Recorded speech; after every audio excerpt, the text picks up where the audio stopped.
Good morning, everyone. We're on day 34 of the Democrat shutdown. Day 34. It's now officially the second longest shutdown in U.S. history.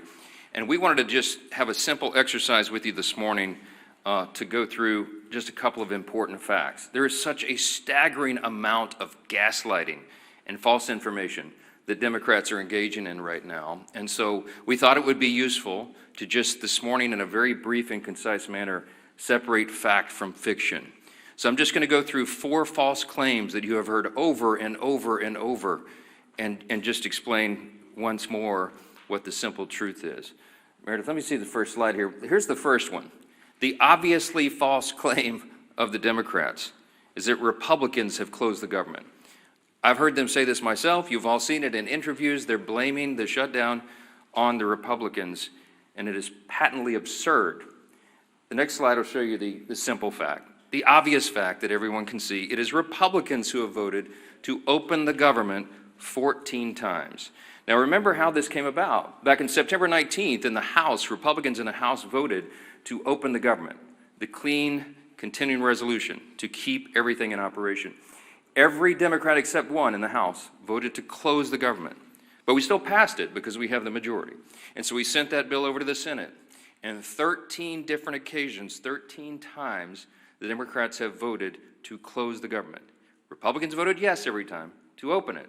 Republicans in the Senate and the House voted to keep the lights on, to pay service members and our troops who are in harm's way, Border Patrol agents, TSA, air traffic controllers, all federal workers. They voted to ensure that women, infants, and children nutrition programs continue and that SNAP benefits continue to go to the American families who are in need. But by contrast, the Democrats have voted no every single time. And what is outrageous to us is that they have gone onto the Senate floor. Senate Democrats, they have voted no. They have voted to close the government. And then they have gone out to the hall, to the nearest camera they can find. And they have looked into the lens and said, Republicans are shutting down the government. It makes no sense. It's the most extreme example of gaslighting in the history of American politics. And many in the media have allowed them to get away with that. It's shameful. Let me show you another obviously false claim. Obviously false claim number 2 of the Democrats is that Republicans are being unreasonable. Well, here's the fact. Let me see the next one. The fact is very simple. Republicans are refusing to accept the Democrats' outrageous demands. Now, why do we say that? Now, remember, the Republicans passed a clean continuing resolution. It was nonpartisan. It was a simple bill that would open the full government, and we could do that today. If they would pass that today, with 0 strings attached, everything would be flowing again and the government would work. Importantly, remember that we offered that CR in good faith. And why do we say that? Because it was offered after a bipartisan, bicameral negotiation between both chambers. Because you see, you had the appropriators, Republican and Democrat appropriators, who got together and decided, they agreed on the need for a short-term CR so that they could continue their negotiations on the full-year funding bills. But this is something Democrats have spoken passionately about and acted upon many times in the past. We've recounted here every day. 13 different occasions in the Biden administration, they passed continuing resolutions. They did it most recently in March of this year when Chuck Schumer, 10 Senate Democrats, including the leader, Schumer, voted for the CR and told us how important that was. The CR that's on the table right now and has been sitting there for 45 days is nearly identical to the one that they voted on in March. But shockingly, this is the big thing. In addition to their refusal to support the CR and reopen the government, the Democrats have had the audacity to also demand something new. They demanded $1.5 trillion with a T in new spending obligations in exchange for the simple funding resolution. They filed on paper in the Senate record back in September, and it still sits there as their counterproposal. They would spend $1.5 trillion of your taxpayer funds. Included in that is nearly $200 billion of taxpayer funds that they want to use to restore free health benefits to illegal aliens. They want to spend billions in wasteful left-wing spending projects in foreign countries on things like LGBTQ plus awareness, in the Horn of Africa, all sorts of things. I could give you a long list, and we've said it here before. They want to spend $500 million to prop up left-leaning news organizations. And shockingly, in that same proposal, as their ransom for reopening the government, they want to cut $50 billion from the rural hospital fund that the Republicans just got signed into law on July 4th. That is the bill that they filed that shut down the government. And every American can see that for themselves. So their claim about Republicans being responsible is laughable. Let me go to the third one. False claim number 3, Democrats are fighting for health care. You've heard this over and over and over. Let me say something very simply about this false claim. It is the Democrats who created Obamacare. It is the Democrats who did that without any Republican votes. It's the Democrats who, by extension, have cost the American taxpayers and people who have health insurance have made their costs skyrocket. It is their policies that made that happen. And so instead of reforming it, the Democrats don't reform Obamacare. They want to subsidize it. They want to spend more taxpayer dollars. That, by the way, goes mostly to insurance companies, which makes the cost rise further. That's the Democrats' plan. When they passed Obamacare in 2010, they called it the Affordable Care Act. We know the truth is exactly the opposite. By some estimates, premiums have risen 60% in many categories since they passed that bill into law. Now, the fact is the opposite. Republicans are the ones fighting to save health care. Why? It's not just talking points to us. We do this. We have ideas, and we have already implemented ideas and measures to reduce costs, increase access and quality, and eliminate fraud, waste, and abuse. Now, why do we say it's not just a talking point? Why do we say the Republican Party is the only one advancing common sense reform solutions? Because we've proven it. We did that in the big, beautiful bill, the Working Families Tax Cut. We took a look at Medicaid, and we took on that challenge. We took action to reduce fraud, waste, and abuse in Medicaid. We got able-bodied young men without dependents off the program. We got illegal aliens off the program, and we saved $185 billion just to start. We got millions of ineligible enrollees off the program, and it preserved it. It strengthened Medicaid for the people who rely upon it, which is the elderly, disabled, and young pregnant women, as we always use as an example. No, it's not about health care. That is a false claim, and everybody knows it. Everyone in America, and certainly everybody in this room, understands that this is about something else. What this is about fear. The Schumer shutdown was never about health care. That's a distraction. It's a red herring, as we say in debate club. Okay? This is about fear. And what is the fear? The resolution on the COVID-era Obamacare subsidy issue was always going to be slated for debate in October, November, and December. Everybody knows that, and every Democrat knows that. It's an issue that's too complex to be solved on a short-term funding measure like a CR. They know that very well. This is about fear. Everybody in the country is watching the elections that will happen tomorrow.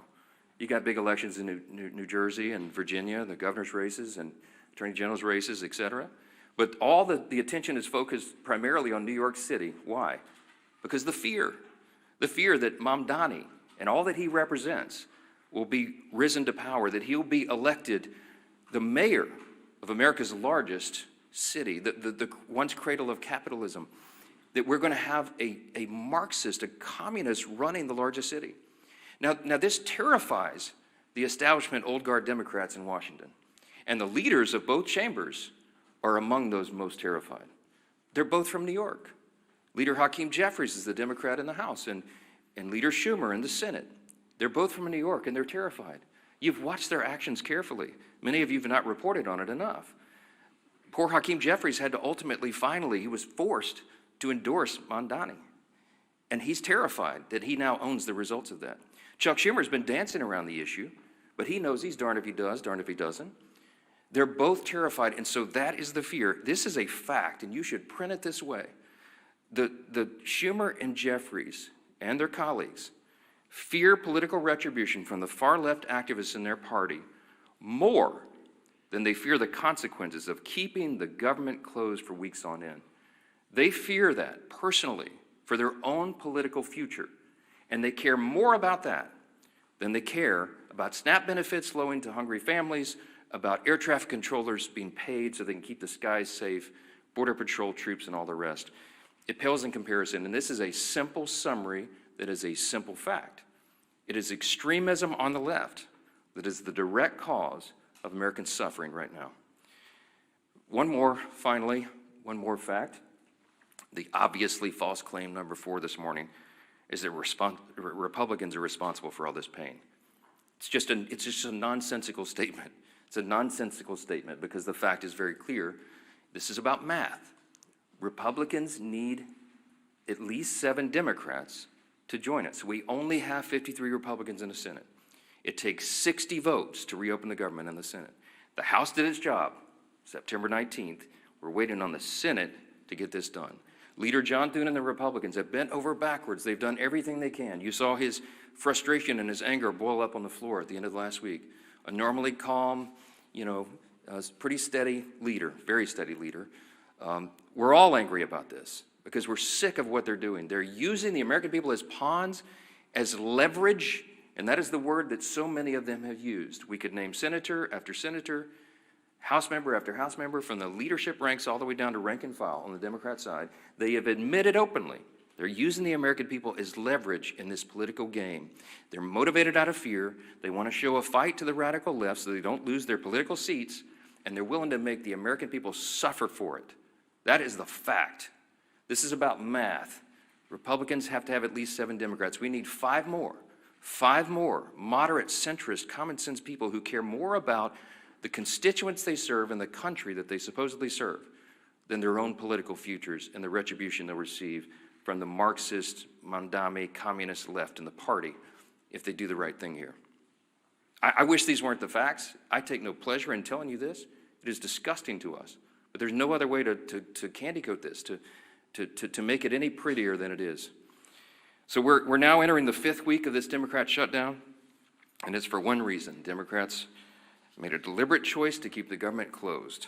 The shutdown will only end when those same Democrats make a deliberate choice to open it. The entire country is calling and waiting on just 5 more Senate Democrats to come to their senses and do the right thing. We are pleading with them to do so. This is not a game. The solution is sitting right in front of them. Pass the clean CR, end this madness, and open the government. You'll hear next from our majority leader in the House, Representative Steve Scalise. Thank you, Mr. Speaker. As the Democrats continue to impose suffering on the American people, and by the way, that's their term, they've continued to talk about real suffering that they know they're causing. Again, they say to get leverage over what they still can't articulate.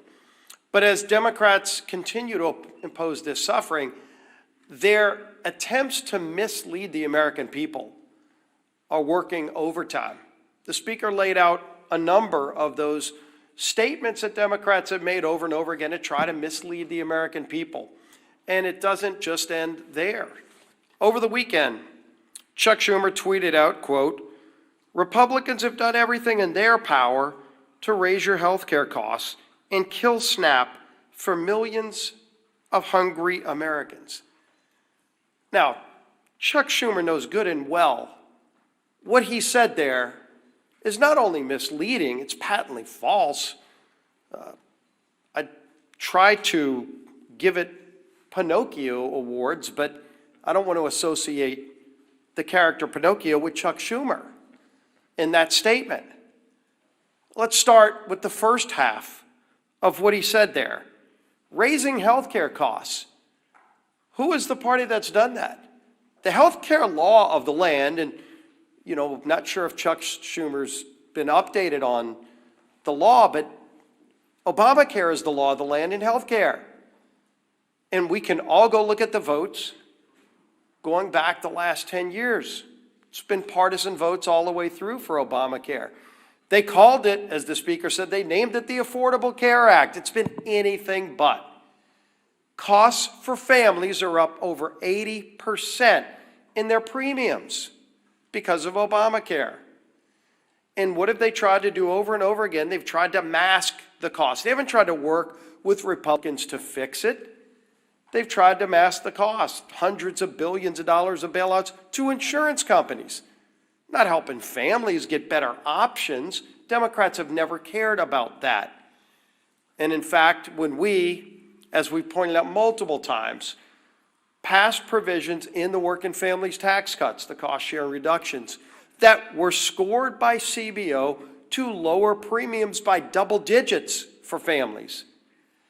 It passed the House, and it was Democrats who worked overtime to get that removed in the Senate. They are still bragging about it today on the Democrat Budget Committee's website, that they removed a provision that would have lowered premiums for families. So who is it that's raising costs for families? Of course, it's been Democrats every step of the way, and the only thing scored by CBO to reduce premiums on families that have passed either house, the Democrats worked overtime to get that removed. The other half of that, he talks about SNAP. And of course, we know there have been votes in the House and Senate to save the SNAP program from cuts, from being zeroed out. It's called the Clean CR. Passed the House with Republican-only votes primarily, with Democrats uniting to try to kill it, but luckily we have the majority in the House, and you go over to the Senate, and we know they have a 60-vote requirement, and Democrats have over and over and over again voted in lockstep with Chuck Schumer to block SNAP benefits. There is a vote you can go look at every day that they've taken that vote that would have opened the government, fully funded SNAP, or shut it down. And it's Republicans who are voting yes, and it's Democrats who are voting no, and Chuck Schumer's been leading that charge. And then he votes no to kill the SNAP program, to create tremendous uncertainty, to create millions of hungry Americans, to use his own word. Chuck Schumer has voted to put those millions of hungry Americans in that situation, and then he walks out to the microphone, as the speaker said, and then he tries to blame it on somebody else. People are sick and tired of it. We're surely sick and tired of it, but the American people are suffering, to use the Democrats' term, while those same Democrats that impose the suffering are going out and trying to mislead and lie to the American people and blame somebody else for the very votes they cast. It is votes in Congress that have caused a government shutdown. That's why we're here. You either vote yes to open the government or you vote no to keep it shut down. And the votes are public record. And the same people that are voting to shut down the government, to deny food to families, are then walking out and trying to lie to the American people and blame somebody else for their actions. The American people won't have it. The American people will not be lied to. And it's time that Chuck Schumer and his Democrat colleagues end this madness. Let's open the government back up again and get to a negotiation on the differences we have. Our whip, Tom Emmer.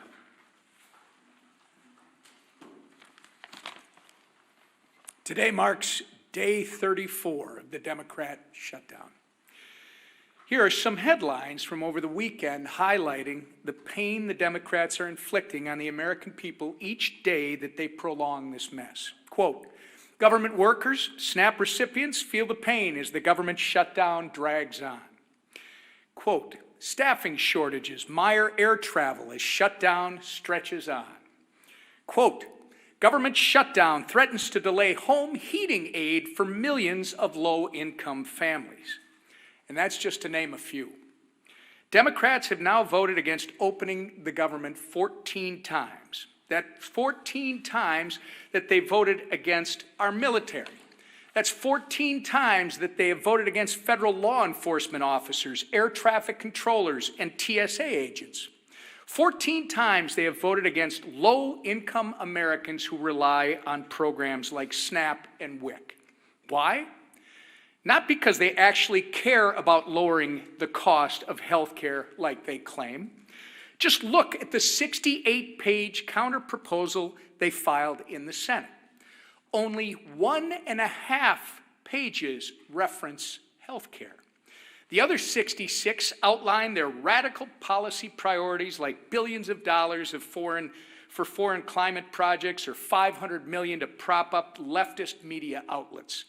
The fact of the matter is that the Democratic Party is not fighting for you, the American public.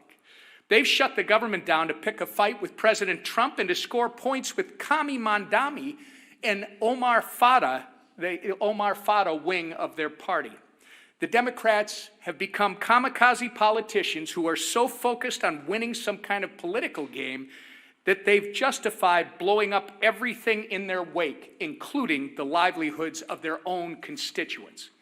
Democrat Senator John Fetterman said it best on CNN yesterday, quote, "We are hurting the very people that we fight for, and now we're getting nothing for them if we continue to keep our government shut down." Quote, "This is wrong," he went on to say, and he's exactly right. It's past time for Democrats to end the political games, pass our clean CR, and reopen the government for the people they were elected to serve. Back to the Speaker. Questions? Manu, you get it first every time. This is not fair. Last week, you came here to these mics, and you were very critical of Joe Biden's use of the Autopen, his pardons. You said you didn't even know who he was pardoning. But last night on 60 Minutes, President Trump, admitted not knowing he pardoned a crypto billionaire who pleaded guilty to money laundering. Does that also concern you? I don't know anything about that. I didn't see the interview. You have to ask the president about that. I'm not sure. Yes, ma'am. Last week on Friday, you said that if there was any way to fund SNAP, that the Trump administration would be happy to do it. Now, two judges have come out saying that it is likely illegal to stop SNAP payments. One is giving the Trump administration until today to make a decision on how to move forward. What have you told President Trump about how you want him to move forward? Well, he and I talked about this quite a bit over the weekend, multiple times. The president is desperate for SNAP benefits to flow to the American citizens who desperately rely upon it. He has bent over backwards, as you know, to get the troops paid, to keep WIC funding going. He's found creative solutions. The SNAP situation, as Secretary Rollins and I explained at the press conference on Friday, has legal impediments to that. It was understood, and we got legal advice, and it made sense to me that the contingency fund and SNAP could not be used unless the underlying funds were flowing. As Secretary Rollins relayed to you, this is pretty commonsensical. The contingency fund is an extra, in layman's terms, it's an extra fund that is there, for example, if you have an unexpected natural occurrence, like a hurricane or something, and SNAP benefits are flowing, but you have a subset of the population that needs additional benefits, then the contingency fund would go. The way we always understood it was the contingency fund could not be used legally if the underlying fund was suspended. And that's what's happened in the CR. The Democrats voted to stop SNAP payments. So you have two courts, two liberal courts, Obama judges, as I understand it, who said, no, that's not right, get them paid. Well, it's more complicated than that, because as you know, it cost over $9 billion to fund SNAP for a month, and we only have, I think it's $5.2 billion in the contingency fund. So you have a big shortfall. So it's not as easy as hitting go send on a computer. You got to go through and recalculate partial payments to the 42 million recipients of the program. That puts a huge burden on states and on the feds to try to figure that out in short order. So what the president said logically was, okay, Your Honor, if you're saying we can do it, I'll go for that, because I want SNAP to go to the people. It's the Democrats that stopped it, not us, so tell me how to do it. Because I have all my personnel here in the office, the legal minds and the number crunchers, and they're trying to figure out how this can be done. Give us some guidance, we're glad to do it. So that's where we are at this impasse right now. As you noted, the president's not appealing the decision. He wants SNAP to be done, but he doesn't see the mechanism to do it. So you have Treasury, you have USDA, you have the other agencies involved that are working overtime, literally around the clock over the weekend, trying to figure out how to do this. But everybody needs to know it's not the full amount, assuming they could get this done and processed. The court acknowledged, thanks to the president, for saying that they wanted to do it. Everybody's on the same page here. We just don't know how. It's unprecedented. This has never happened before in this way. And so we're hopeful. But I would just say this, looping us back to how we began, the easiest way to get full SNAP payments to everybody who's eligible is for the Democrats to come in here and vote to reopen the government on a clean, nonpartisan CR. It's a game that's being played and real people are being hurt, and the administration gets all sorts of accolades and appreciation from us for bending over backwards trying to make sure people are not feeling the pain and that the harm is mitigated as much as possible. Yes, sir. Do you agree with President Trump that now is the time to get rid of the Senate filibuster? He's saying it's gone on too long. Let's use a nuclear option. So I talked to the talked to the president multiple times over the weekend, I mentioned, and of course the filibuster came up. This is a Senate matter. It has nothing to do with the House. Everybody wants to know what my opinion is. I mean, my opinion is irrelevant. I understand desperate times call for desperate measures. I also understand that traditionally we've seen that as an important safeguard. I mean, I obviously shared my thoughts with the president on that. As much as I have wanted to blow up the filibuster sometime as a House member when we were not getting what we wanted done in our agenda, I hear my Senate Republican colleagues, some of the most conservative people in Congress, who say it's an important safeguard. It prevents us. It holds us back from the Democrats' worst impulses. What would the Democrats do if they had no filibuster impediment, no speed bump at all? They've already told us. They would pack the Supreme Court. You'd go from 9 to 13 or 15 or 17 or however many liberals they can pack on the court. You would have D.C. and Puerto Rico be made into states, which would give 4 additional Democrat senators there in the count and make us a permanent minority. I guess that would be their calculation. You'd see massive restriction of the Second Amendment rights. You'd see them federalize elections so they could take over and manipulate things in the red states. I mean, there's a lot of abuses that could come. And so that's the caveat. That's what they're working through. And I speak frankly and honestly with the president, and he's very passionate about this. We're all very passionate. I think what you see in this debate we're having on our own side is a reflection of the anger that we feel, the real desperation that we feel, because we want the government to be reopened. We want to serve the American people as best we can, and any hindrance to that is something that everybody's looking at very carefully. Again, not a House issue, it's a Senate issue, and we'll see how that's resolved. Chad. Good morning. Hasn't the ship sailed on the CR? November 21st, that's 18 days. Isn't it time to do something new this week? We're very mindful of the calendar. We're very frustrated by that. It's part of the reason we're so angry about this, because they're eating up the clock, and the Democrats know how much more we have to do here this year. But we cannot do it if the government's not opened and not serving the people. And so this is a very important matter. It's something that we're giving all of our attention to. Our leaders will go and meet on the calendar right now. We watch it every day.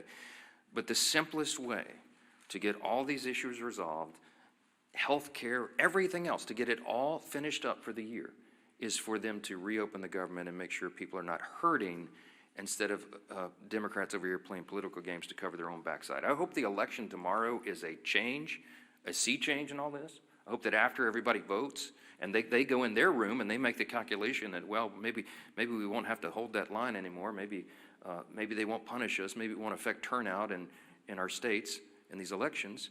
Maybe after tomorrow they'll come to their common senses again and do the right thing. We certainly pray that is true.